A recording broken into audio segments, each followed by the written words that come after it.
Well, here I am, day 7. You can see that I can stand both feet. I can pretty much walk. I'm only walking gently, but I can walk and I can lift one leg up and up, one leg up. So there you go, pretty good.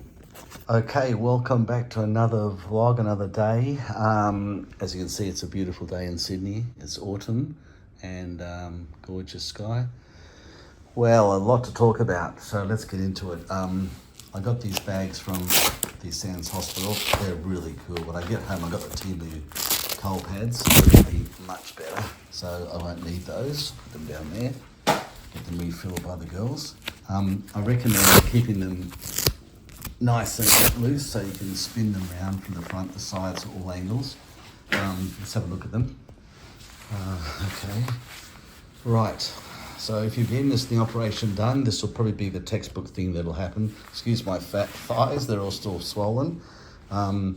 Right, so at this point, stockings are still on for pressure. That little bandage came out of where the radar plug went in. I'll just show it to you, I'll pull it down. That's the cut. You can see it's quite a decent slice they put in there. They did a couple of stitches. If that was a cut, that's a pretty severe cut on the leg. And it's about nearly 1.5 inches long. That will heal up, obviously. Calves are starting to build up now. They're starting to get big from working out. Starting to look good, actually. Okay, pain. This is all no longer numb. I can feel everything. I heard stories about the top of this goes numb and you can't feel the scar. I feel everything. Where it was numb here, there was this big bruising and blood you can see there. That's now coming back a bit, but that's a bit numb still, and so is the other side here on the same side. So that's where you get a standard, maybe they put it in a guard there or some sort of ice, but this is all good. That's the radar top plate and the radar bottom plate where they set up for the fixtures to locate the exact positioning. They're the little cut sideways, so it goes into the bone. Right, pain. Pain, okay. 7th day, things started to drop down. The swelling went away. They're no longer red. You can see they're normal. They're starting to definitely get soft. The fluid's going away. Where does it go? It goes in your urine, I'm 100% convinced. So the fluid goes into your lymphatics, especially if you angle the bed like this, which is really angled. Get one of these beds at the hospital with all these controls. You drain it back out of the lymphatics. The lymphatics is like a sewer pipe. It's the size of a biro pen in your side of your leg, and it drains all the dirt and muck away from the dead end of your leg. So you can't get infections in there, because that infection in there is the lymphatics is staph and golden staph infections, and then you can lose legs and things. So it's very important that it drains into there, then goes out through your urine and bladder. So that's where the fluid's going. You also lose weight as the fluid comes off. Pain-wise, virtually now starting to go. What you're getting at night now is when you wake up is a what's the best word? It's a feeling of all over ache, an ache feeling. When I mean ache, I mean no specific pain, just the legs ache. They just ache as if you're in a marathon. I think it's 90% to do with probably, or 80% the muscles being worked now. And I didn't work on my calves, didn't work on my my quads, so they're all just jelly and loose. And now they're getting so bruised. So everywhere I push here is sore because I'm doing these exercises like this and exercises like that. And you're really building up your muscles, and they start to really be bruised. Like everywhere here, it wasn't like that before. So the pain is ache pain. So you wake up in the middle of the night and everything just aches from top to bottom, from ankle to sort of here. It's an ache feeling, maybe a little bit of extra pain around here, but not much. And Panadol, 2 Panadols will fix that with Plexus or Plexi I take. Plexi, instant pain relief, instantaneous, and there's long lasting, which long lasting is good for night. We're now at the 8th day. And today I had one physio only at 11 o'clock, so it's a Saturday, so I don't have any physio this afternoon. I'm watching a movie. I need to sleep. I'm so tired. The trouble is I haven't slept pretty much the last 2 nights, so you heal when you sleep, and if you don't sleep, you don't heal, so I'm going to be going to sleep now. Gladiator's on tonight on TV. I'll watch that with Russell Crowe. Get my army to the North Wall, Master and Commander, Marcus Aurelius. We watch that tonight. So I'm going to try and get a good night's sleep. Then the 9th day is tomorrow. We go in the pool tomorrow, I think, or maybe Monday. They take these off, or they put waterproof ones on top, and you get into a 36-degree temperature pool, which is really exciting. I'm looking forward to that because that's going to be something exciting. I can cross my legs like that. I can also actually sleep on my side. I can sleep like that with them open, quite comfortable. I'm a side sleeper. I'm a lovely side or stomach sleeper, and I like to roll over. I can't hear. These beds are really wide at this hospital. I'll measure it for you later, but they're bigger than your normal bed in a hospital. So it's like a mini, not a double bed, but it's like a big single, double single. But I'm now itching to lay on my sides and that. Speaking of which, itching, I'm starting to now want to tickle these. I'm wanting to tickle them, and I'm wanting to scratch them a bit, which means they're healing. So this is the best day of day 8. If you had to work your muscles, you won't have any ache pain. You'll just have minimal pain now, except for the pain relief you're still getting. Constipation, a big problem. I've had a problem with that because you're taking 6 or 7 tablets, and I'm regular normally. Everything's fine every morning and just fine. But at the moment, I've gone 5-6 days without passing, and number 2. So therefore, what happens, those stools build up inside you and you feel sick, and then you have to have this stuff here, the powdered stuff, or I have this other little honey stuff, like it's a honey treacle called Dufalac or Duralac, and that does it, which is really good. So rest today. You work hard, you can rest like today and tonight. I'll come back tomorrow, the 9th day. I'm here in this hospital for another, I think 10 days at least, which by the time I get home, I'll be pretty much walking without any aid or just with a small walking stick. These will all be off. I'll be starting to moisturise the scars, getting some sun on them. And I'm in a double-storey house at home with the downstairs lounge room, a kitchen, and the guest room, which I won't stay downstairs initially. But if I'm doing the exercise bike, which I talk about big next vlog, the exercise bike option of bringing your knees back to 130 and full flexibility for surfing, skateboarding, and all sports, tennis, whatever you want to do, dancing as well as yoga. I'll talk about the exercise bike next, so be tuned for that episode.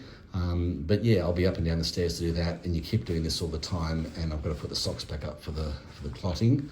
You can see the bone lining up on the front of the foot there, and the foot there. It's pretty much in the same spot. It's pretty exact, and they're nice and straight. So I'll talk about percentages and degrees later and how that works. But for all intents and purposes today, it was a great turning point, the 8th day mark, and I'm very happy. I'm feeling a bit normal.